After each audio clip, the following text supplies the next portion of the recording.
Hello, good morning my dear students. Good morning sir. कल हम लोग देखे हैं जो चैप्टर है हमारा क्लास 10th का केमिस्ट्री का first chapter chemical reactions and equation. इसमें हम लोग डिफिनीशन केमिकल रिएक्शंस के बारे में देखे। आज हम लोग को देखना है टाइप्स ऑफ केमिकल रिएक्शन और उसके साथ साथ देखेंगे हम लोग balanced and unbalanced chemical equation, इसके बारे में भी देखेंगे। तो सबसे पहले शुरू करते हैं हम लोग balanced and unbalanced chemical equation से। देखिए, केमिकल इक्वेशन को जो है वो दो भाग में बांटा गया है। कितना भाग में? दो भाग में बांटा गया है, ठीक है ना। टू टाइप्स है, एक है बैलेंस्ड केमिकल इक्वेशन और दूसरा है unbalanced chemical equation. Balanced chemical equation और अनबैलेंस्ड केमिकल इक्वेशन। तो सबसे पहले समझते हैं बैलेंस्ड केमिकल इक्वेशन के बारे में। देखिए, कभी भी जो रिएक्शन होता है तो हम लोग जानते हैं रिएक्शन में कि दो पार्ट होता है। कितना पार्ट होता है रिएक्शन में? दो पार्ट। जैसे A प्लस बी है और इससे बना मान लेते हैं C प्लस डी। तो ये जो साइड है ये क्या है? रिएक्टेंट का साइड है और इधर क्या है हमारा? प्रोडक्ट है। क्या है? प्रोडक्ट है। तो हम लोग को देखना बस यही होता है, बैलेंस्ड केमिकल इक्वेशन उसी को बोलते हैं जब हम रिएक्टेंट में, क्या चीज में? रिएक्टेंट में जो भी एलिमेंट पार्टिसिपेट कर रहा है, रिएक्टेंट में जो भी एलिमेंट्स पार्टिसिपेट कर रहा है या वही एलिमेंट प्रोडक्ट के साइड है। वही एलिमेंट कहाँ है? प्रोडक्ट के साइड। दोनों का एटम का संख्या बराबर होना चाहिए। अरे बात समझ में? दोनों साइड एटम का संख्या बराबर होना चाहिए। बात आ रहा है समझ में?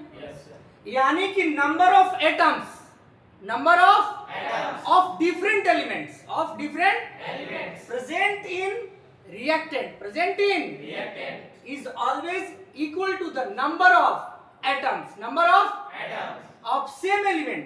जो लेफ्ट साइड में रिएक्टेंट में था उसका जितना संख्या है एटम का लेफ्ट साइड में रिएक्टेंट में, उतना ही राइट साइड यानी प्रोडक्ट में आना चाहिए। इसी को बोला जाता है balanced chemical equation. Balanced chemical equation. जैसे देखिए, एक एग्जांपल से समझते हैं। देखो यहाँ क्या है? ये balanced chemical equation has number of atoms of each element is equal on both sides. दोनों साइड मतलब रिएक्टेंट के साइड और प्रोडक्ट के साइड एटम का संख्या क्या होना चाहिए?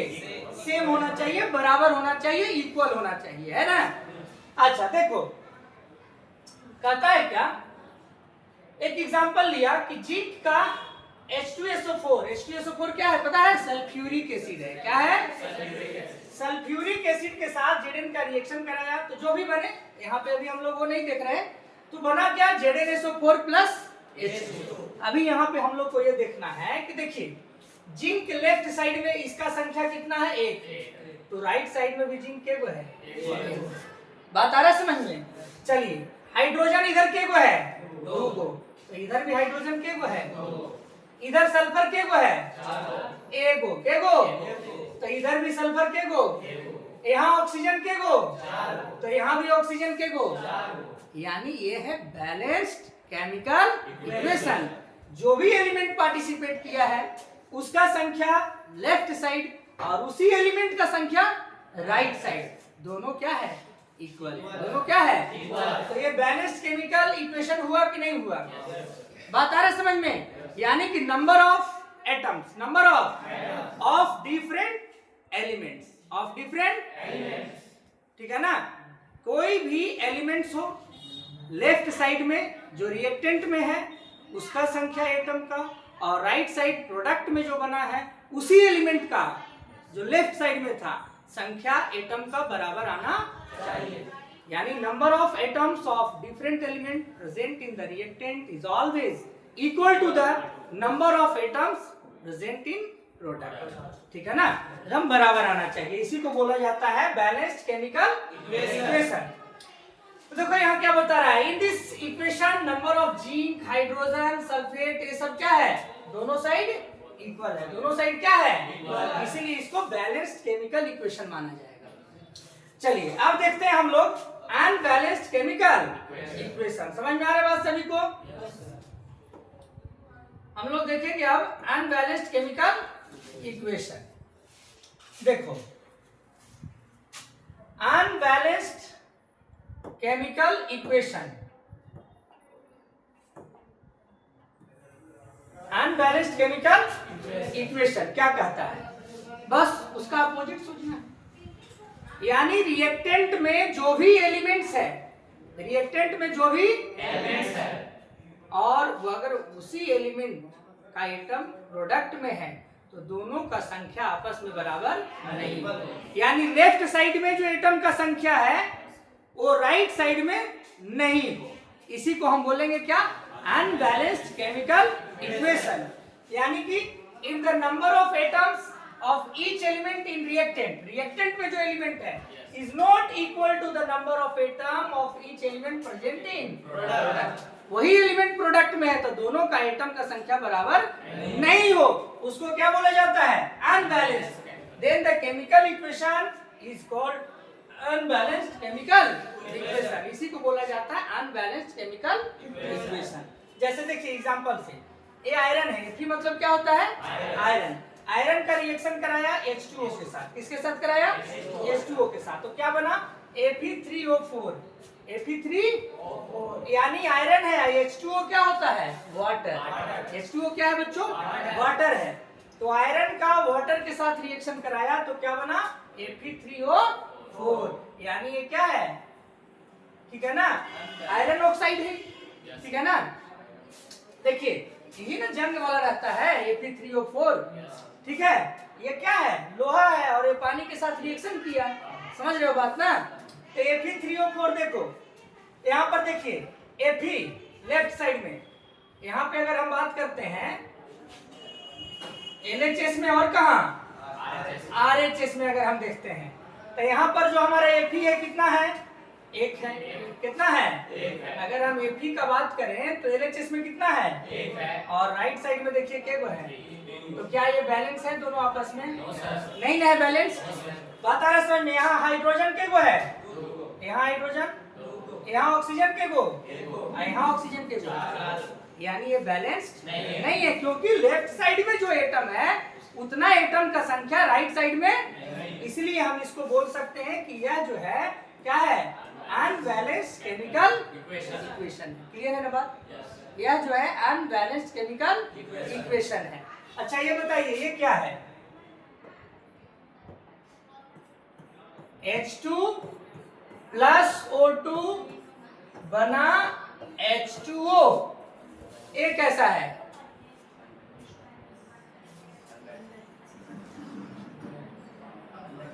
क्या है, देखो लेफ्ट साइड में यहाँ देखिए हाइड्रोजन का संख्या क्या है, 2, राइट साइड में भी हाइड्रोजन का संख्या क्या है, ऑक्सीजन कितना है लेफ्ट साइड में, यहाँ कितना है, एक है, यानी अनबैलेंस्ड है। क्या है ये जो है, ये क्या है बच्चों, अनबैलेंस्ड है, क्या है, अनबैलेंस्ड है, ठीक है ना।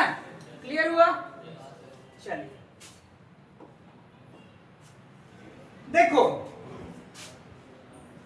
अब इसमें हम लोग देखते हैं आगे क्या कहता है। यहाँ बता रहा है कि इन दिस एग्जांपल, जो ऊपर एग्जांपल दिया गया है, यहाँ पर दोनों साइड एटम का संख्या जो है वो सेम नहीं है, इसलिए क्या है, अनबैलेंस्ड है। क्या है बच्चों, अनबैलेंस्ड है।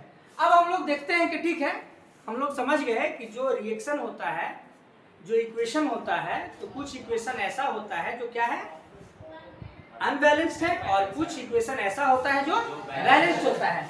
अब बात ये है, यहाँ पे समझते हैं हम लोग, अब बात ये है बच्चों कि ठीक है, कुछ रिएक्शन जो है हमारा क्या है, अनबैलेंस्ड है, और कुछ रिएक्शन हमारा क्या है, बैलेंस्ड है, ठीक है ना।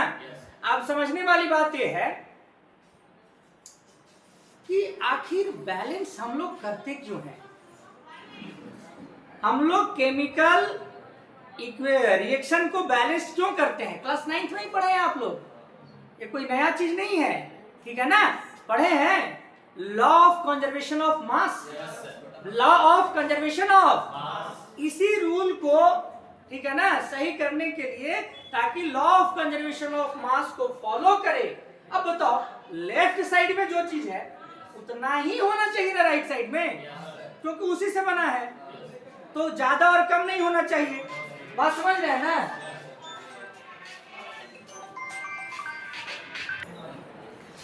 हाँ, तो हम बता रहे थे कि बैलेंस्ड हम लोग क्यों करते हैं, why we need to balance a chemical equation. We need to balance a chemical equation to follow the law of conservation of mass. Law of conservation of mass को फॉलो करने के लिए ही हम लोग बैलेंस करते हैं, किसको? केमिकल इक्वेशन को। क्लियर है बात, क्यों बैलेंस किया जाता है? अब हम लोग को सीखना है कि अगर अनबैलेंस्ड है, अगर अनबैलेंस्ड है रिएक्शन, तो उसको बैलेंस कैसे करें, उसको बैलेंस कैसे करें। देखिए यही है टॉपिक, बैलेंसिंग, ठीक है ना, बैलेंसिंग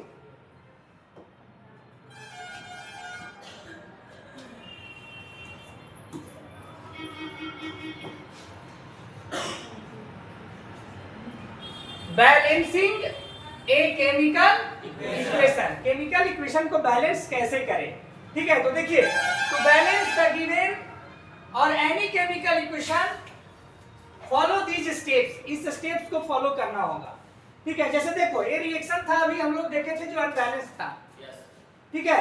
यहाँ पे देखिए आयरन कितना था? 1 है, जबकि इस साइड आयरन कितना है? 3 है। यहाँ हाइड्रोजन कितना है? जबकि यहाँ हाइड्रोजन कितना है? 2। यहाँ ऑक्सीजन कितना है? 1। यहाँ ऑक्सीजन कितना है? 4।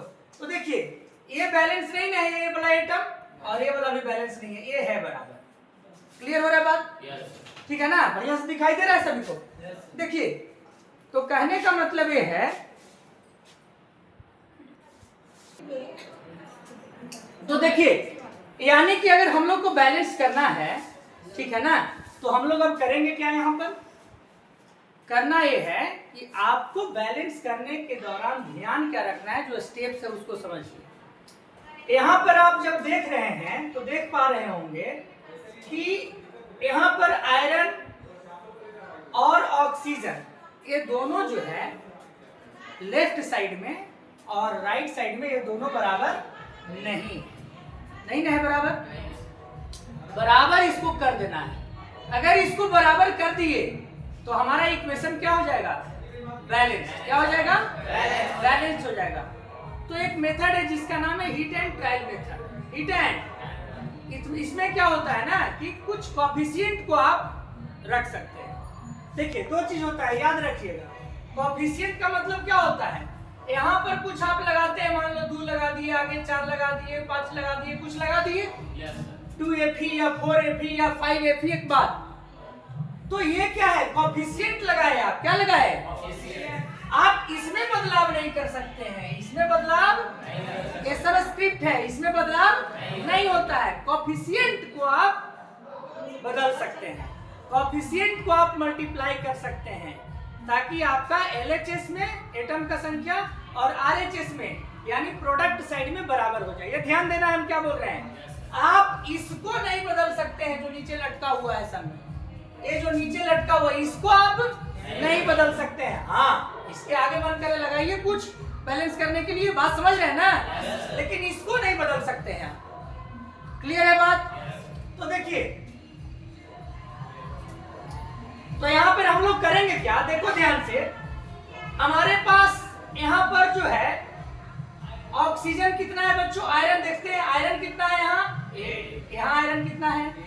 3। तो इधर के को कम है आयरन, 3 को मैंने 2 को, तो 3 से मल्टीप्लाई करेंगे ना, तो 3 से मल्टीप्लाई किए तो आयरन हो गया 3 को। आयरन के को हो गया? हीट एंड ट्रायल मेथड में है, अपने मन से आप कोएफिशिएंट लीजिए, रख करके देखिए, ठीक है ना। तो 3 हो गया आयरन। अब फिर से देखिए, क्या राइट साइड में आयरन है? 3। मतलब अभी तक हम लोग आयरन को सही कर पाए हैं। चलिए अगला आइटम को चेक कीजिए। हाइड्रोजन कितना? 2। हाइड्रोजन कितना है बच्चों? यहाँ हाइड्रोजन कितना? मतलब हाइड्रोजन भी ठीक ठाक चल रहा है। अब चेक किसको करेंगे? ऑक्सीजन कितना है? 1। ऑक्सीजन कितना है? 1। इधर ऑक्सीजन के को, तो यहाँ 4, तो इसको 4 करने के लिए नीचे नहीं ना लगा सकते हैं कुछ, जब भी लगेगा तो कहाँ आगे लगेगा, तो 4 को हो गया ऑक्सीजन। तो फर्क किस पे पड़ गया? हाइड्रोजन पे। हाइड्रोजन अब क्या हो गया? 2 से 4 दुनिया ऐसे गिनना है। 4 2 जा 8, तो हाइड्रोजन हो गया 8 गो, और यहाँ हाइड्रोजन के गो है 2 गो, एंकर आगे भी क्या लगा देंगे? 4, तो ये भी के गो हो जाएगा। तो 4 2 जा 8। बात आ गया समझ में? तो यहाँ पे हमारा LHS में जो आयरन है वो के गो हो गया? 3 गो। तो RHS में भी के गो हो गया? 3 गो। यहाँ हमारा हाइड्रोजन के गो हो गया? 4 2 जा 8। तो यहाँ भी हाइड्रोजन कितना हो गया? 4 2 जा। ऑक्सीजन के गो हो गया? आगे से यहाँ देखना है 4, कितना है? 4। तो यहाँ भी हमारा ऑक्सीजन कितना है? 4। अब हुआ बैलेंस? बात आ रहा है समझ में? तो हमारा इक्वेशन ये हो गया 3Fe + 4H2O प्लस Fe3O4 और प्लस 4H2। क्लियर हो गया बात? तो ये हमारा हो गया बैलेंस्ड केमिकल इक्वेशन। क्लियर है ना? तो इसको बोलते हैं हम लोग heat and trial method. Heat and trial method. इस तरह से आप कोएफिशिएंट रख करके अपने मन से चेक कर सकते हैं कि किसको रखने से क्या होगा। पहले देख लीजिए कि किसमें दिक्कत है, अंतर कहाँ है, कितना का अंतर है, ठीक है? उसके हिसाब से कोएफिशिएंट को रखना है। क्लियर? चलिए आगे देखते हैं इसमें।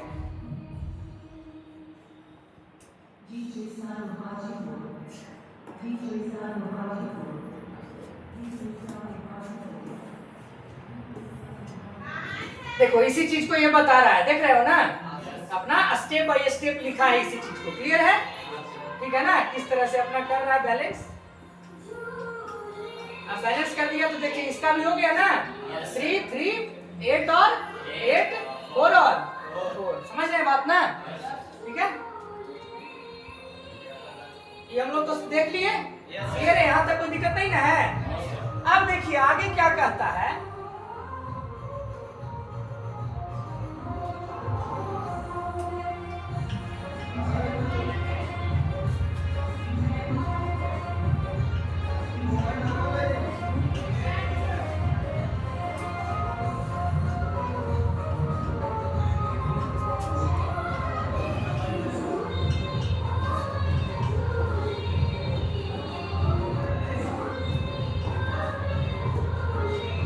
देखिए आगे क्या है बच्चों? Writing the symbols of physical states of substance in chemical equation. आपको हम कल बताए थे कि हम केमिकल रिएक्शन को हम केमिकल इक्वेशन में लिखते हैं सिंबल और फार्मूला के माध्यम से। कल बताए थे। क्यों? क्योंकि हमारा जो रिएक्शन है वो ज्यादा इंफॉर्मेटिव हो जाता है। रिएक्शन हमारा क्या हो जाता है? ज्यादा इंफॉर्मेटिव हो जाता है, मतलब उससे अधिक इंफॉर्मेशन मिलता है। ठीक है ना? तो कल जो हम लोग बता रहे थे, अब यहाँ पे देखना है इसी चीज को। By writing the physical state, अगर उसके फिजिकल स्टेट के बारे में बताते हैं कि सॉलिड है कि लिक्विड है कि गैस है, तो इससे हमारा इक्वेशन क्या हो जाता है? मोर इंफॉर्मेटिव। हमारा इक्वेशन क्या हो जाता है? मोर इंफॉर्मेटिव हो जाता है। जैसे गैस को हम लोग दिखाते हैं सिंबल G से, लिक्विड को हम लोग दिखाते हैं सिंबल, सॉलिड रहेगा उसको दिखाएंगे, एक्वस रहेगा उसको दिखाएंगे AQ से। क्या चीज से? AQ से। बात आ रहा समझ में? तो इतना करने से हमारा जो रिएक्शन है और वो अधिक इंफॉर्मेटिव हो जाता है। ठीक है ना? देखिए और आगे क्या करता है? Writing the condition which reaction take place. Condition अगर लिख देते हैं, ठीक है ना? Condition is generally written above and below the arrow of chemical equation। कल भी हम लोग देखे थे कि कंडीशन कहाँ लिखते हैं? एरो के ऊपर। कहाँ? एरो के ऊपर, या एरो के नीचे भी लिखाता है। ठीक है ना? समझ गए बात? अब ज्यादा कंडीशन है तो ऊपर भी कुछ लिखा गया, कुछ नीचे भी लिखा गया। समझ गए बात ना? Thus by writing the symbols of physical state of substance and condition under which reaction take place, a chemical equation made more informative। तो अगर आपसे क्वेश्चन किया जाए कि हम किसी केमिकल रिएक्शन को हम लोग क्यों सिंबल और फॉर्मूला के माध्यम से दिखाते हैं, तो उसका जवाब यही देना है कि किसी केमिकल रिएक्शन को हम लोग सिंबल और फॉर्मूला के माध्यम से इसलिए दिखाते हैं, ठीक है ना, या उसके फिजिकल स्टेट्स को इसलिए दिखाते हैं ताकि हमारा इक्वेशन और अधिक से अधिक इंफॉर्मेटिव हो सके। क्लियर हो गया बात? अगर क्वेश्चन आता है तो ठीक है ना? ठीक है, चलिए अब हमारा जो है इतना दूर तक ये समाप्त हो चुका है। ठीक है ना? ये टॉपिक बैलेंस्ड और अनबैलेंस्ड केमिकल इक्वेशन का। अब हम लोग देखेंगे एनसीईआरटी का क्वेश्चन आंसर, ठीक है ना, एनसीईआरटी का जहां तक पढ़ चुके हैं तुरंत एनसीईआरटी जस्ट उसके आगे अपना इंटेक्स्ट क्वेश्चन देता है, ठीक है ना। तो हमारा इंटेक्स्ट क्वेश्चन क्या है देखते हैं, देखिए एनसीईआरटी का अभी जो हम लोग पढ़े हैं, आप जाइएगा किताब निकाल के देखिएगा, ठीक है ना।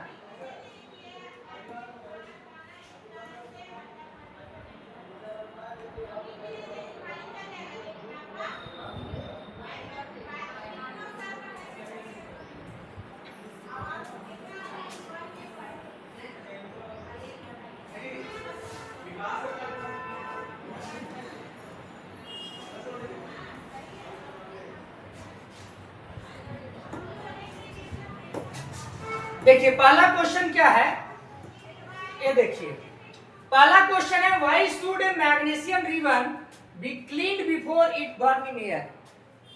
मैग्नीशियम रिबन का रिएक्शन था, ठीक है ना, हम लोग देखे थे कि मैग्नीशियम का ऑक्सीजन के साथ रिएक्शन करवाया गया था, तो क्या बना था, मैग्नीशियम बना था ना। yes, तो यहीं से क्वेश्चन है, मैग्नीशियम रिबन को जलाने से पहले साफ किया जाता है, क्या किया जाता है, साफ किया जाता है। तो क्यों किया जाता है साफ, तो इसलिए सुनो ध्यान से, मैग्नीशियम रिबन को जलाने से पहले इसलिए साफ किया जाता है क्योंकि उस पे एक मैग्नीशियम ऑक्साइड का लेयर बैठा हुआ होता है। किसका, मैग्नीशियम ऑक्साइड का एक लेयर बैठ जाता है जिसके वजह से वो सही से जल नहीं पाता है। तो मैग्नीशियम ऑक्साइड के लेयर को साफ करने के लिए, क्या करने के लिए, साफ करने के लिए, ठीक है ना, हम लोग उसको ताकि अच्छे से जल सके इसलिए उसको साफ करते हैं। साफ क्या चीज से किया जाता है, सैंड पेपर। हाँ, सैंड पेपर जानते हो क्या होता है, वो रगड़ने वाला, वो साइकिल वगैरह में देखा होगा, ठीक है ना, वो सैंड पेपर उसको बोलते हैं, ठीक है ना। हाँ देखिए कहता है क्या कि मैग्नीशियम एक एक्सट्रीमली रिएक्टिव मेटल है, ठीक है ना। When stored, it react with oxygen to form a layer of magnesium oxide on its surface. Magnesium oxygen के साथ रिएक्शन करके क्या बना लेता है, मैग्नीशियम ऑक्साइड एक लेयर बना लेता है, और this layer of magnesium oxide is give stable and prevent further reaction of magnesium with oxygen. और ये लेयर जब बैठ जाता है तो ऑक्सीजन के साथ आगे रिएक्शन नहीं होता है। The magnesium ribbon is cleaned by the sand paper for removing this layer so that underlying metals can expose to air, ताकि उस सैंड पेपर से रगड़ने के बाद अंदर जो मेटल बैठा हुआ है वो बाहर आ जाता है और बाद में वो रिएक्शन करता है ऑक्सीजन के साथ। तो क्यों रिएक्शन नहीं कर रहा था पहले, क्योंकि उस पे एक लेयर बैठा हुआ है, क्या चीज का, मैग्नीशियम ऑक्साइड का। उसी लेयर को हटाया गया क्या चीज के द्वारा, सैंड पेपर के द्वारा, तब जाकर उसका फर्दर रिएक्शन हुआ है। चलिए आगे देखिए, आगे क्या है question, question number second.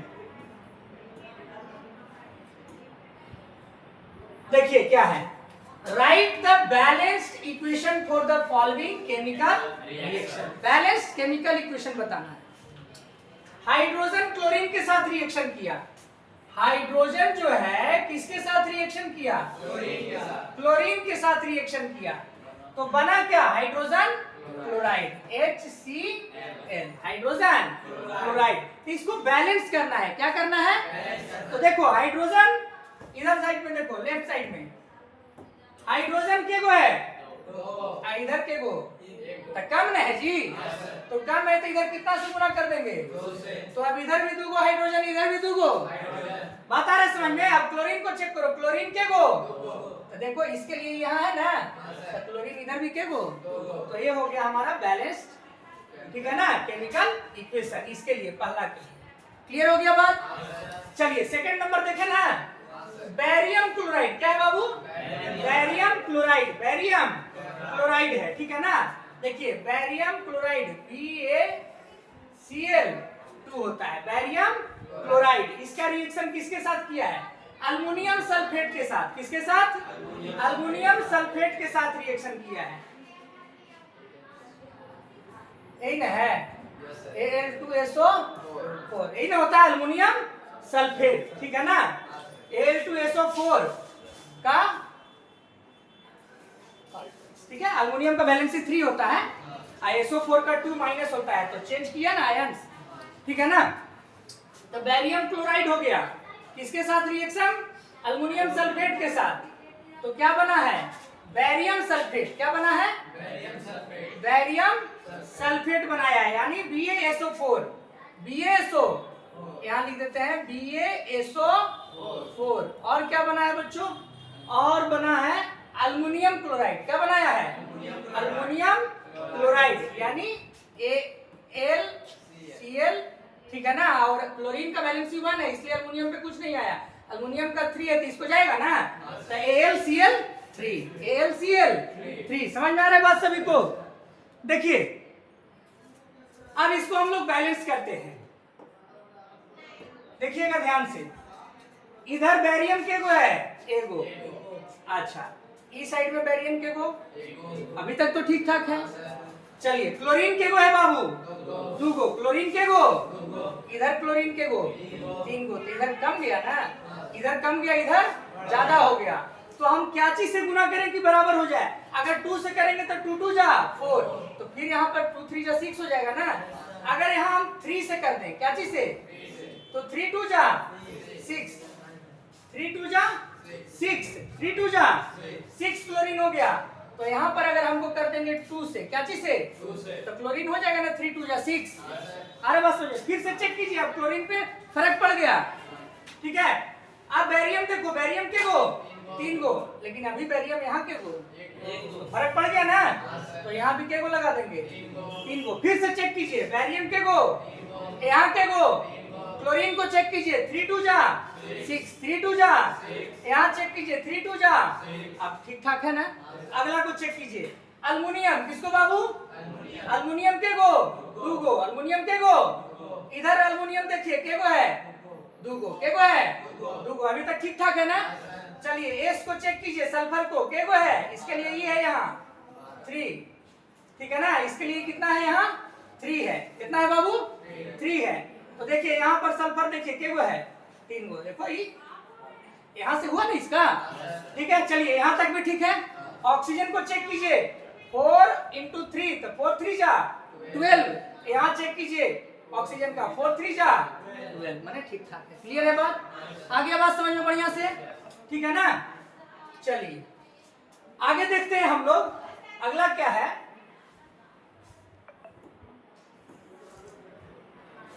Next देखो, ये 2 हो गया ना, तीसरा सोडियम का वाटर के साथ रिएक्शन, सोडियम का बाबू किसके साथ रिएक्शन है, वाटर के साथ रिएक्शन, सोडियम का किसके साथ है, वाटर के साथ है, ठीक है ना, यानी सोडियम Na हो गया, H2O वाटर हो गया, तो बना क्या, बना सोडियम हाइड्रोक्साइड, सोडियम मतलब NaOH, और क्या बना, हाइड्रोजन गैस, है ना H2, कोई दिक्कत समझने में। देखिए अब हम लोग इसको क्या करना है, बैलेंस, क्या करना है, बैलेंस करना है। देखिए बैलेंस करते हैं, फिर से चलेंगे, पहला एटम चेक करेंगे, सोडियम के गो है, एक गो, चलिए इधर देखिए सोडियम के गो, ठीक ठाक चल रहा है ना अभी, हाइड्रोजन के गो है बाबू 2 गो, यहाँ हाइड्रोजन के गो है 2 और 1 3 गो, यहाँ गड़बड़ हो गया हाइड्रोजन का, तो इधर हाइड्रोजन के गो है 3 गो है, तो हम लोग क्या करेंगे, सबसे पहले कहाँ पे गुना कर दें, ठीक है ना, एक सेकंड रुको, हाँ तो यहाँ पे हमारा सोडियम जो था वो क्या था, सेम है दोनों साइड, हाइड्रोजन यहाँ के गो है बाबू 2 गो, यहाँ के गो है 2 1 3 गो हाइड्रोजन है ना, तो अगर यहाँ हम लोग क्या लगा देते हैं 2, तो हमारा हाइड्रोजन के गो हो जाएगा 4 गो, यहाँ अभी के गो है 2 1 3 गो, तो यहाँ अगर 2 लगा दिए तो यहाँ भी हाइड्रोजन हो गया 2, ये यहाँ से 2 हाइड्रोजन, और यहाँ पे भी 2 हाइड्रोजन, तो कितना हाइड्रोजन हो गया, 4 गो हाइड्रोजन हो गया, और यहाँ के गो हाइड्रोजन है बाबू 4 गो। चलिए फर्क पड़ा किस पर, सोडियम पर, किस पर, तो 2 गो सोडियम यहाँ हो गया, यहाँ के गो है, तो यहाँ भी 2 लगाएंगे ना, तो 2 गो सोडियम हो गया, फिर से एक बार सोडियम 2 गो यहाँ भी 2 गो, हाइड्रोजन 2 नहीं 4 गो, यहाँ भी 4 गो। ऑक्सीजन पे आते हैं, ऑक्सीजन के गो 2 गो, अरे समझने में ना, ऑक्सीजन के गो 2 गो है, यहाँ ऑक्सीजन के गो है 2 गो है, बात आ गया समझ में? क्लियर है ना? तो ये हो गया थर्ड नंबर में बैलेंस। क्लियर? चलिए आगे देखें ना। मैसेज डाल दीजिएगा सर। ठीक है, आगे देखिए।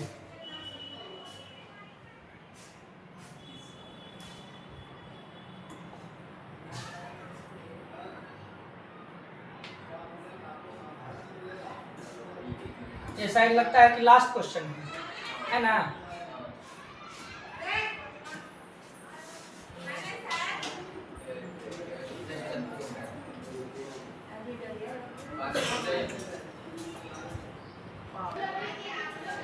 देखिए क्वेश्चन नंबर थर्ड क्या है?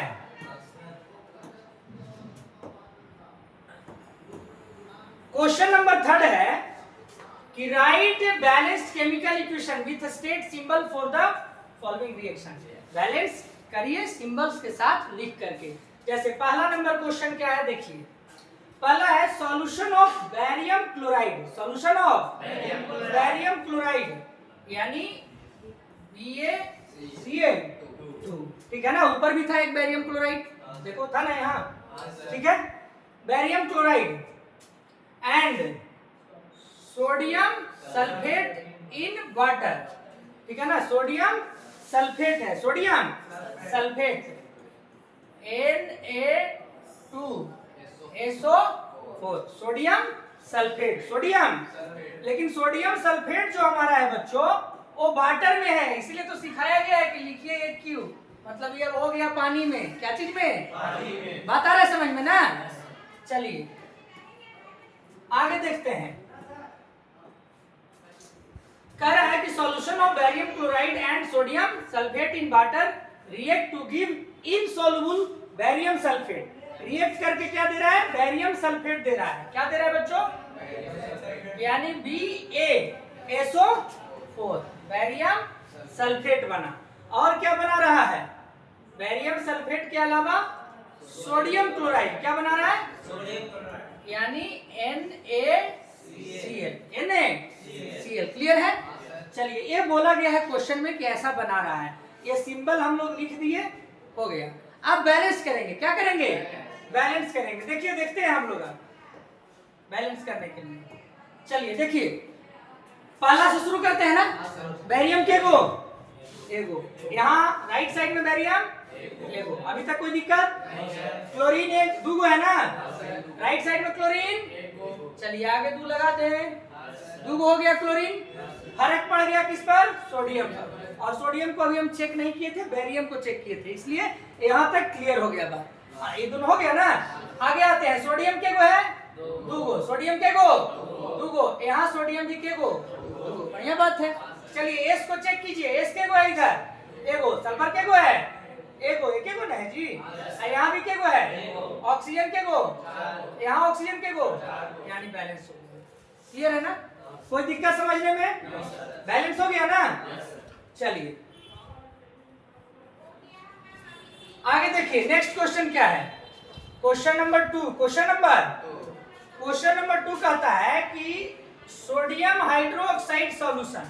सोडियम हाइड्रोक्साइड, सोडियम मतलब NaOH, sodium hydroxide in water. ये भी क्या चीज में है? वाटर के लिए अभी सीखा है, क्या लिख देना है? AQ। क्या लिख देना है? मतलब वो वाटर में हो गया, ठीक है ना? तो sodium hydroxide solution react with hydrochloric acid, react with मतलब HCl के साथ। किसके साथ बाबू? HCl के साथ रिएक्शन किया तो क्या बना लिया? क्या बनाया? To produce sodium chloride, sodium and water. Sodium chloride मतलब NaCl और वाटर मतलब H2O। कोई दिक्कत? लिख दिए जो बनाया सो। अब इसको क्या करना है हम लोग को? बैलेंस करना है। चलिए देखते हैं। सोडियम के गो, यहाँ भी सोडियम के गो, कोई दिक्कत समझने में? चलिए ऑक्सीजन देखिए के गो, यहाँ ऑक्सीजन के गो, क्लियर है ना यहाँ तक? यहाँ हाइड्रोजन देखिए के गो, एक अब एक दो गो, यहाँ हाइड्रोजन के गो, कोई दिक्कत? क्लोरीन भी आइए, क्लोरीन के गो, यहाँ क्लोरीन के 2। ये तो बैलेंस लग रहा है पूरा का पूरा, है ना? कोई बदलाव नहीं किया गया, यानी पूर्णतः जो है खुद ही बैलेंस्ड है। क्या है? बैलेंस है। जब बैलेंस है तो कुछ नहीं लगाएंगे हम लोग। बात आ रहा है समझ में ना? तो ये जो हमारा है एनसीईआरटी का इंटेक्स्ट क्वेश्चन था। एनसीईआरटी का क्या था? इंटेक्स्ट क्वेश्चन था। इसके आगे जो भी है हम लोग नेक्स्ट में देखेंगे, अगले पार्ट में। ठीक है, आज के लिए इतना ही। Thank you.